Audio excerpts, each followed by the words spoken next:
नमस्कार, मैं हूं निकिता और आप देख रहे हैं सत्यहिंदी.com। चलिए एक नजर डालते हैं अब तक की सुर्खियों। दिल्ली की तिहाड़ जेल में बंद मुख्यमंत्री अरविंद केजरीवाल को अंतरिम जमानत मिलेगी या नहीं, इस पर सुप्रीम कोर्ट आज शुक्रवार को फैसला सुना सकता है। दरअसल जांच एजेंसी ईडी कुछ खास दलीलों के साथ जमानत दिए जाने का विरोध कर रही है। मीडिया रिपोर्ट्स के मुताबिक ईडी के एक अधिकारी का कहना है कि अगर केजरीवाल को चुनाव प्रचार करने के लिए अंतरिम जमानत दी गई तो इससे डिब्रूगढ़ जेल में बंद खालिस्तानी समर्थक वारिस पंजाब के नेता अमृतपाल सिंह को भी खंडूर साहिब से चुनाव लड़ने में मदद मिलेगी। वह भी प्रचार के नाम पर अंतरिम जमानत मांग रहा है। दरअसल आपको बता दें कि सुप्रीम कोर्ट ने पहले संकेत दिया था कि वह मौजूदा लोकसभा चुनाव को देखते हुए अरविंद केजरीवाल को अंतरिम जमानत देने पर विचार कर सकता है। मुख्यमंत्री केजरीवाल की जमानत याचिका पर सुनवाई से पहले आम आदमी पार्टी नेता गोपाल राय ने कहा कि हम सुप्रीम कोर्ट के फैसले का इंतजार कर रहे हैं।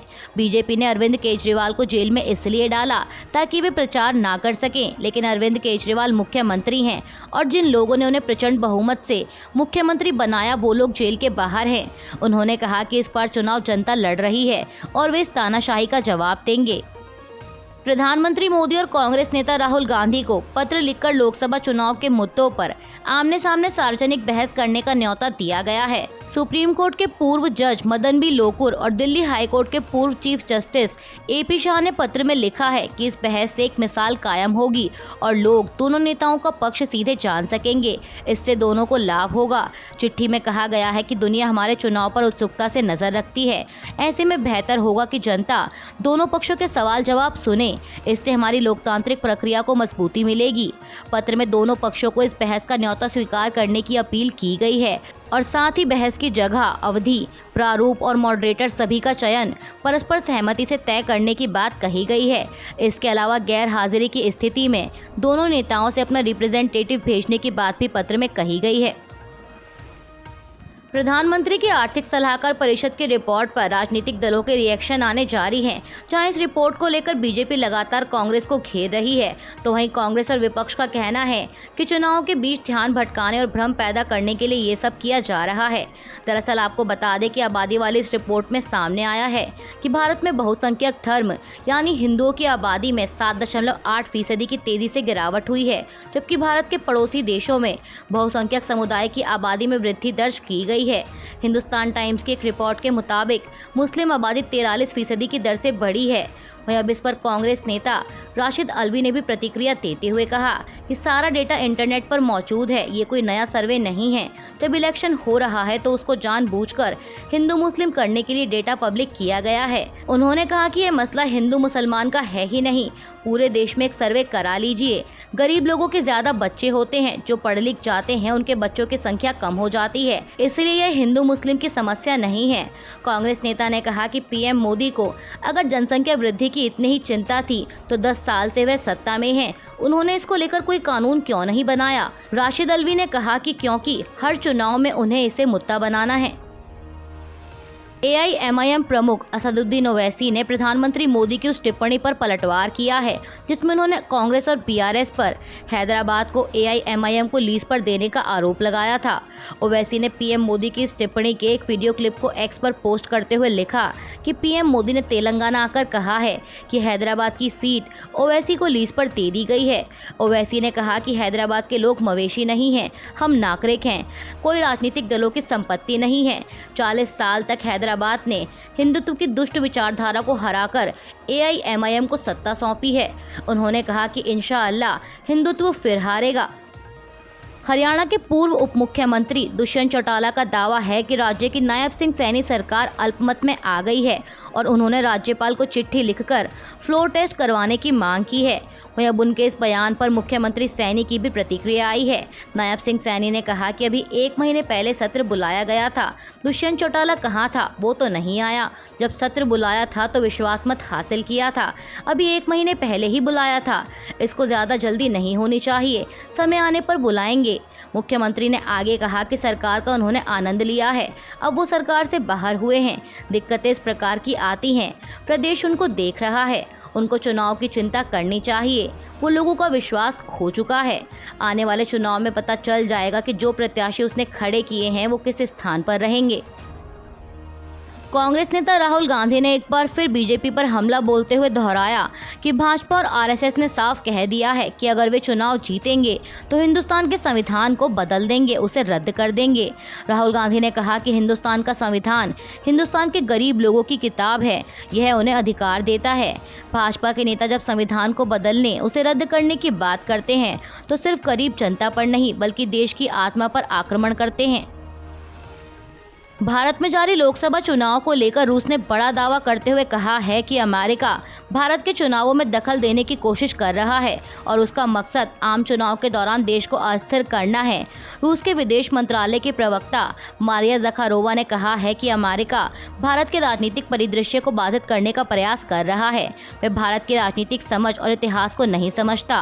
रूसी प्रवक्ता ने यह बयान भारत में धार्मिक स्वतंत्रता को लेकर अमेरिका की रिपोर्ट के संदर्भ में दिया था। उन्होंने कहा था कि अमेरिका लगातार भारत की धार्मिक स्वतंत्रता को लेकर निराधार आरोप लगाता रहा है। रूसी प्रवक्ता ने यह बयान भारत में धार्मिक स्वतंत्रता को लेकर अमेरिका की रिपोर्ट के संदर्भ में दिया था। उन्होंने कहा था कि अमेरिका लगातार भारत की धार्मिक स्वतंत्रता को लेकर निराधार आरोप लगाता रहा है। इसका मकसद भारत के अंदरूनी राजनीतिक परिदृश्य को बाधित करना और आम चुनावों में रुकावटें पैदा करना है। ज़खारोवा ने कहा कि अमेरिका की गतिविधियां स्पष्ट रूप से भारत के आंतरिक मामलों में दखल को दिखाती हैं। रूस द्वारा अमेरिका पर लगाए गए आरोपों को अमेरिका ने खारिज किया है और कहा है कि वह दुनिया में कहीं भी चुनाव में शामिल नहीं होता। विदेश विभाग के प्रवक्ता मैथ्यू मिलर ने एक प्रेस कॉन्फ्रेंस के दौरान कहा कि हम भारत के चुनावों में खुद को शामिल नहीं करते क्योंकि हम दुनिया में कहीं भी चुनाव में खुद को शामिल नहीं करते हैं। उन्होंने कहा कि ये फैसले भारत के लोगों को करने हैं। मालदीव से जारी टकराव के बीच भारतीय विदेश मंत्री एस जयशंकर ने कहा कि पड़ोसी होने के कारण भारत और मालदीव के संबंधों का विकास आपसी हितों पर टिका हुआ है। यह बात उन्होंने मालदीव के विदेश मंत्री मूसा जमीर के साथ बैठक के दौरान कही। एस जयशंकर ने कहा कि जहां तक भारत की बात है, हम अपनी नेबरहुड फर्स्ट पॉलिसी और सागर पॉलिसी को लेकर प्रतिबद्ध हैं। उन्होंने कहा कि मालदीव के विकास में भारत ने अहम भूमिका निभाई है। हमारे कई प्रोजेक्ट से आपके देश के लोगों को फायदा हुआ है। दुनिया उथल पुथल के दौर से गुजर रही है। हमने देखा है कि कोरोना, प्राकृतिक आपदा और वित्तीय मुश्किलों के दौरान पड़ोसी देश कितने महत्वपूर्ण हैं। भारत और कनाडा के संबंधों पर विदेश मंत्रालय के प्रवक्ता रणधीर जायसवाल ने कल गुरुवार को एक प्रेस कॉन्फ्रेंस के दौरान एक बार फिर से अपना पक्ष रखा। रणधीर जायसवाल ने कहा कि भारत और कनाडा के बीच बातचीत हो रही है। हम उनसे कह रहे हैं कि आप अलगाववादियों, कट्टरपंथियों और हिंसा की वकालत करने वालों को सियासी जमीन मुहैया करवा रहे हैं। विदेश मंत्रालय ने बताया कि भारत ने कनाडा से कई लोगों का प्रत्यर्पण करने के लिए भी कहा है। जायसवाल ने कहा कि कनाडा में हमारे राजनयिकों को जिस तरह से धमकाया जा रहा है, उन्हें काम करने नहीं दिया जा रहा। हमने इस बारे में भी अपनी चिंताएं कनाडा से जाहिर की हैं। इजराइल ने गजा के दक्षिणी शहर रफा में हमले शुरू करने की घोषणा की है, तो वहीं अमेरिका ने इजरायली हमलों के खिलाफ चेतावनी देते हुए कहा है कि वह इजराइल को कुछ हथियारों की सप्लाई करना बंद कर देगा।